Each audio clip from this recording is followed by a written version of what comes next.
Après avoir été repoussé pendant 2 années consécutives en raison de la COVID-19, cet été sera le grand retour d'un événement majeur dans la région, Fort COSAP. Et pour en discuter, bien, je suis avec le président et directeur artistique du festival, Michel Coutu. Bonjour Michel. Bonjour Marc. C'est une bonne nouvelle que cet événement revienne.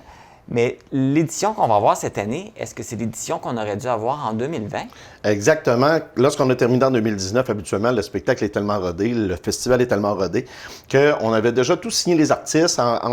Habituellement, là, vers septembre, tous les contrats sont signés, tout est en place. Et comme je viens de le dire, le festival est rodé, donc c'est seulement, on fait juste renouveler. Les équipes étaient déjà là, donc tout était fait.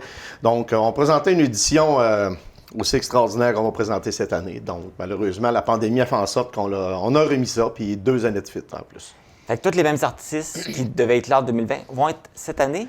Exactement. Ils étaient tous disponibles? Oui, tous les contrats étaient signés. Ce qu'on a fait lorsqu'on a annulé pour 2020, on a produit des addendas aux contrats qui protégeaient les contrats qu'on avait. Donc, à chaque année d'annulation, on a eu des addendas qui protégeaient les contrats. Le seul groupe qu'on a changé de place, c'est à la demande du 125e de COSAP-SCAL. On a pris Rafi pour l'envoyer le samedi soir du 125e et on a remplacé par un groupe gaspésien qui m'a recru. Donc, ça va être aussi bon. Et les équipes, c'est les mêmes équipes qui s'étaient inscrites? Oui, sont toutes de retour, peuvent toutes être de retour? Exactement. Il n'y a pas une équipe qui s'est fait rembourser. Il y a quelques équipes, évidemment, qui ont décidé peut-être de vendre le droit de jeu. Parce qu'on s'entend que, il y a 2 ans, les jeunes, parce qu'il y a quand même 10 joueurs dans l'équipe, et il y a certaines catégories, des adolescents, des jeunes de 16-17 ans. Donc, il y a 2 ans, si le jeune de 16 ans, il est rendu à 18 ans, donc il est considéré comme un adulte. Donc, ils doivent changer certaines équipes. Donc, tout est en branle, il n'y a personne. Les gens attendent tellement de jouer cette année. Donc, il n'y a personne qui voulait perdre le droit de jeu. Ça fait 2 ans qu'ils attendent. Ouais, est-ce qu'il y a des nouveautés cette année, des nouveaux jeux, des nouvelles épreuves? Écoute, à chaque année, il y a une quinzaine d'épreuves, OK? Et toi, je pense que ça va être ta première année. Moi, c'est ma première. Je ne le connais pas. Mais j'en ai tellement entendu parler, par contre. Je vais t'inviter à essayer peut-être le trou de boîte. Là. Le fameux marais noir qui est un classique pour les journalistes. Donc, on va te faire essayer ça. Mais ceci étant dit, il y a toujours une quinzaine d'épreuves environ. Les épreuves, ils sont préparés par des bénévoles, soit des entreprises, des familles, des groupes d'amis. Et à chaque année, on a un catalogue d'épreuves où les gens peuvent choisir l'épreuve qu'ils désirent organiser. On leur fournit tout le matériel, un petit budget avec ça. Et évidemment, il y a des idées originales à toutes les années. Donc, si les gens, comme je viens de te parler du marais noir, ça, c'est un incontournable. Ça, il revient, ça c'est un classique. Le début. Et il y a quelques classiques comme ça qui reviennent à chaque année. Mais il y a des nouvelles épreuves, évidemment, parce que, écoute, là, ça fait 2 ans que les gens y réfléchissent. Donc, on ne sait jamais à quoi s'attendre dans les épreuves. Et ceci étant dit, les épreuves sont très sécuritaires, elles sont essayées. C'est pas des épreuves C'est pas des épreuves qui sont insurmontables. Ça peut être une épreuve qui est très réfléchie. On doit se servir de son cerveau. On doit servir soit de ses mains, de sa force. Mais je te dirais, c'est pas les équipes qu'on appelle boostées qui gagnent.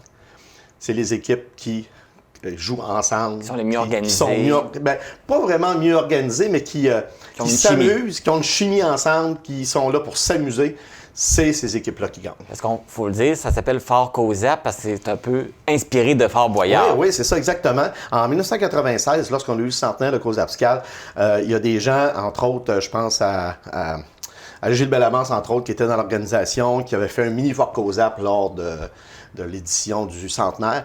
Donc, ensuite de ça, tranquillement, de fil en aiguille, les gens ont demandé une activité à COSAP-SCAL, un festival à COSAP-SCAL. Et c'est là qu'ils ont décidé, parce que c'était la folie furieuse au Fort Boyard dans ce temps-là, donc ils ont décidé de faire un festival qu'on a appelé Fort COSAP. Et ce festival-là, c'est un incontournable dans la région. Hein. Il y a beaucoup de gens qui viennent. Ça attire beaucoup de touristes aussi. Oui, exactement. Les équipes, entre autres, là, les 22 équipes qui participent, ce sont pour la plupart du temps des amis de partout dans la province. De partout, la Côte-Nord de Québec, de Gatineau, de Montréal. Donc, on forme des équipes. On a des gens aussi qui viennent de l'Ontario, qui viennent participer à ça. Les gens, de plus en plus, réservent leur date pour Fort COSAP. Et écoute, la dernière édition, c'est près de 20 000 personnes qui ont passé durant les 4 journées. Parce qu'on doit le dire que dans le jour, c'est gratuit. Il y a autant de monde qui viennent voir jouer les équipes que de gens qui viennent au festival le soir pour la musique. Parce que Fort COSAP, il faut l'expliquer, c'est familial et c'est 95% des équipes, les jeux, les compétitions dans la journée, le plaisir. Et on met un petit peu de crémage sur le gâteau le soir en offrant des bons spectacles. Et puis la programmation, peux-tu rappeler les dates et comment Oui, ça va? On débute évidemment avec le bingo le 21 juillet. Ça va se poursuivre jusqu'au 24. On aura évidemment Matt Lang, J. Smith le jeudi. Ensuite, le vendredi, on y va plus local avec un groupe Opponence qui est un petit peu un groupe chouchou de Fort Cozap qui est venu très, très, très souvent. Ensuite, c'est le groupe, le duo Les Éléments qui sera là en Formule Ben. Ensuite, le samedi, on y va avec Route 66. Jonas, Rick Hughes et Yvan Penneau. Et on va terminer la soirée avec qui m'a recruté un excellent groupe gaspésien que tout le monde connaît. Et le dimanche, évidemment, c'est les Cowboys Fringants avec qui on négocie depuis 3 ou 4 ans pour venir à Fort Cozap. Ils vont être, entre autres, le 22 avril à la salle communautaire avec Diffusion Mordicus. Mais cette année, ils ont vraiment, vraiment eu envie de revenir à Cozap pour fêter ça avec nous autres. On a des bons invités cette année. Oui, exactement. Je pense que là, c'est le moment d'acheter les billets, ceux qui veulent acheter leur passe. Oui, c'est déjà en vente. Nous, on n'a jamais fermé la billetterie pour Fort Cozap. Donc, tous ceux qui ont acheté leur billet en 2019, 2020, c'est encore valide. On va sur le site de Fort Cozap, tout simplement. On clique, on peut les acheter en ligne. Vous conservez votre propre d'achat, on va vous remettre votre bracelet le soir du festival.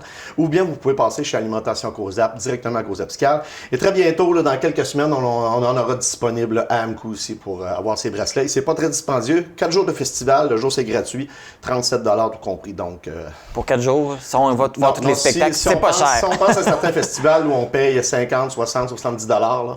Donc, et c'est important de préciser que ce festival-là, c'est un peu la fierté de Fort Cozap. Ce sont tous des bénévoles, entre 250 et 300 bénévoles. Le comité, tous ceux qui participent.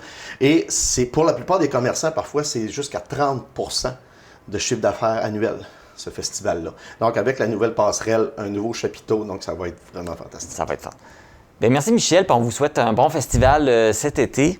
Donc, mettez à votre agenda les dates du 21 au 24 juillet 2022. C'est Fort Cozap. Et puis, si vous avez besoin d'informations ou acheter vos billets, vous pouvez aller sur le site www.fortcozap.com ou aller visiter la page Facebook du festival.